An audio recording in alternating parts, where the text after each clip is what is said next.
శ్రీ గురుభ్యో నమ. ఓం శ్రీ మాత్రే నమ. జయ రామకృష్ణ. మనం ఇప్పుడు ఎప్పట్లాగే ఒక ఆధ్యాత్మిక విషయంలో ఒక డౌట్ గురించి చూద్దాం, సందేహం గురించి. ఏమిటి అంటే, మన జీవితం యొక్క అసలు లక్ష్యం ఏంటి? What is the purpose of life of a human being అనమాట. మనము ఒక మనిషిగా పుట్టాము, మోక్షం కావాలనేటువంటి ఆకాంక్ష మనకుంది, సద్గురువులు లభించారు. అప్పుడు మనము చక్కగా మనకు దాంతోపాటు మనకు శ్రద్ధ, వ్యాకులత కూడా ఉండాలి. ఉన్నప్పుడు మనము చక్కగా ఆధ్యాత్మిక జీవితంలో ముందడుగు వేయగలుగుతాం. కానీ మామూలు సామాన్యుల విషయం ఏమిటి అని చూద్దాం ఇప్పుడు.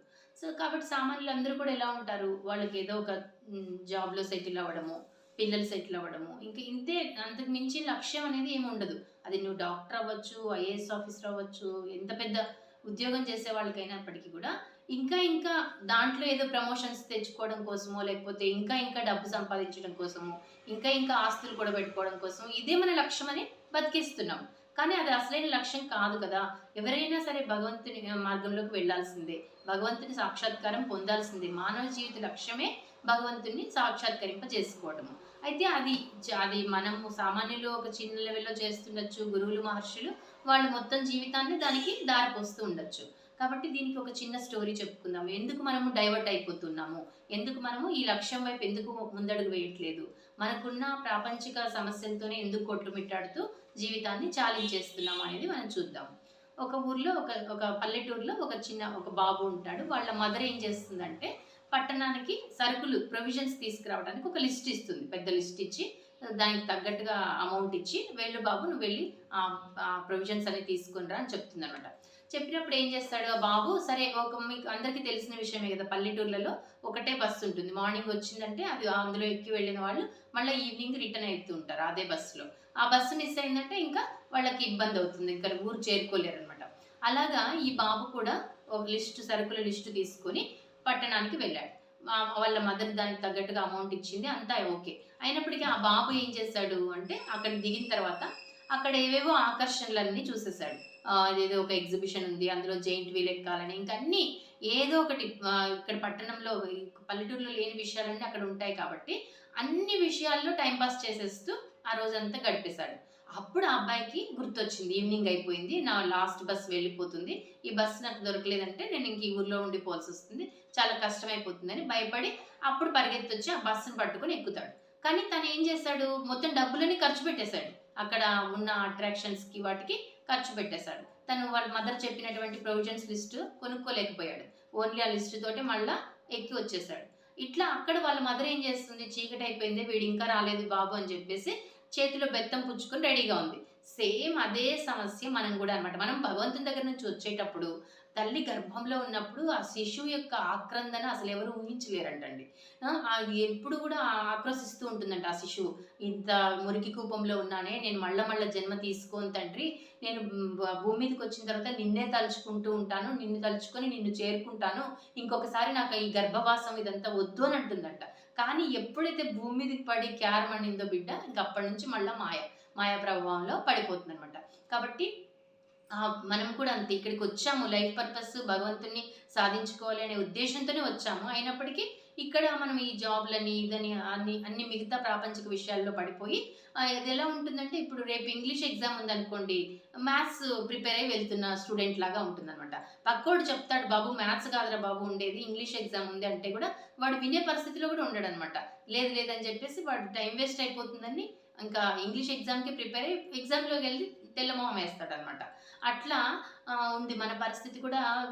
అంత తెలుసు, బాగానే ఉంటుంది. ఏదైనా ప్రవచనం విన్నప్పుడు పెద్ద పెద్ద గురువుల దగ్గర ఏదైనా వింటూ ఉంటాం, ఆన్లైన్లో అందరూ అందుబాటులో ఉన్నారు ఈ కలియుగంలో కాబట్టి అన్నీ బాగానే ఉన్నాయి, వింటాము. ఆ రోజు వరకే వైరాగ్యం అనమాట. తర్వాత మందకొడి వైరాగ్యం అయిపోతుంది.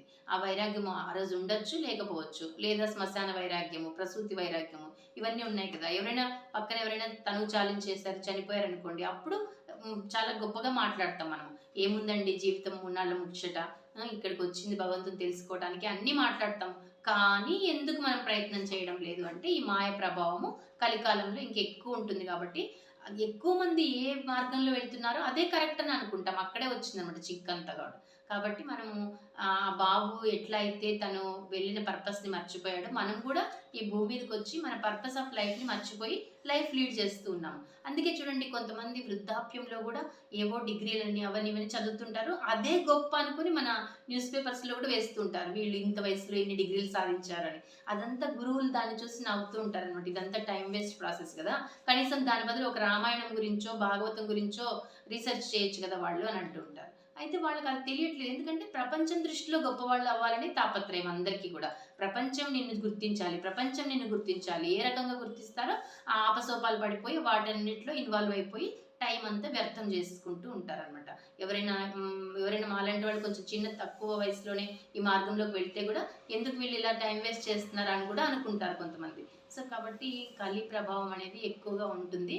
కాబట్టి మనం తప్పకుండా మనం తెలుసుకోవాల్సింది ఏంటి, ఇక్కడికి వచ్చినందుకు మనం భగవంతుని గురించి తెలుసుకోవాలి, ఏదైనా గురువుని పొందాలి, మనం ఏదో ఒక దీక్ష తీసుకోవాలి, ఇలాంటివన్నీ మనము పెట్టుకోవాలన్నమాట. ఎప్పుడో ఒకప్పుడు అందరికీ కలుగుతుంటుంది ఆ అభిలాష అనేది. ఎప్పుడైనా ఎవరినైనా మన ఇంట్లో ఎవరినైనా ఆత్మీయుల్ని కోల్పోయినప్పుడు కానీ, లేదంటే చాలా పెద్ద పెద్ద భరించలేని రోగాలు అవన్నీ వచ్చినప్పుడు కానీ మనకు అనిపిస్తూ ఉంటుంది, ఏంటబ్బా ఈ జీవితము, తొందరగా మనం కూడా ఏదైనా తెలుసుకుందాం ఈ జీవితం గురించి, ఎందుకు ఇక్కడికి వచ్చామని అనిపిస్తుంది. బట్ ఆ రోజు వరకే అనమాట, తర్వాత మళ్ళీ మాయలో పడిపోతాము. అట్లా పక్క వాళ్ళని చూసి కూడా మనం ఏమీ నేర్చుకోవటం లేదు. కాబట్టి మనం అలా ముందడుగు వేయాలి అని అనుకుంటే ఆ వ్యాకులత, శ్రద్ధ ఎప్పుడు కూడా కంటిన్యూ అవుతూ ఉండాలన్నమాట. అది బర్నింగ్ డిజైర్ అంటారు కదా, ఆ గుండెల్లో మనం అదే మోగుతూ ఉండాలన్నమాట. మనం ఎందుకు వచ్చాము, మనం టైం వేస్ట్ చేయకూడదు. సో అట్లా ఉండాలి. సో రామకృష్ణ వారు అలాంటి వారికి అయితేనేమో ఎవరైనా ప్రాపంచికులు వచ్చి వాళ్ళ గురించి మాట్లాడుతూ అవన్నీ విషయాలు మాట్లాడుతుంటే ఆయనకి మొత్తం శరీరం అంతా నొప్పులు పుట్టేవంట, అంత సెన్సిటివ్ అనమాట. సో కాబట్టి ఆధ్యాత్మిక జీవితంలోకి ఎప్పుడైతే మనం ఎంటర్ అవుతామో అప్పుడు మన సర్వ ఇంద్రియాలు సెన్సిటివ్గా మారిపోతాయి అనమాట. మనకు అనవసరమైన విషయాల్ని వినలేము, కర్ణ కఠోరంగా ఉంటుంది మనకు అలాంటి వాళ్ళతో మాట్లాడడము అది. సో అంత స్థితికి వెళ్ళలేకపోయినా కనీసం ఎంతో కొంత పుణ్యం చేసుకోవడానికి, ఎంతో కొంత భగవంతుని గురించి తెలుసుకోవడానికి మనము ప్రయత్నం చేయాలి. గురువులు లభించకపోయినా మనకు ఆన్లైన్లోనే ఎంతో గొప్ప గొప్ప గురువులు ఎంతోమంది ఉన్నారు. కాబట్టి మనకు వ్యాకులత బాగా ఉన్నప్పుడు తప్పకుండా భగవంతుడు ఒక గురువుని కూడా ప్రసాదిస్తాడు మన జీవితంలో. సో ఇది ఇలా మన లైఫ్ పర్పస్ని తెలుసుకుంటూ మనము ఆధ్యాత్మిక ప్రయాణాన్ని సాగిద్దామండి. సర్వం శ్రీరామకృష్ణార్పణమస్తు. లోకా సమస్త సుఖినో భవంతు. జై హింద్.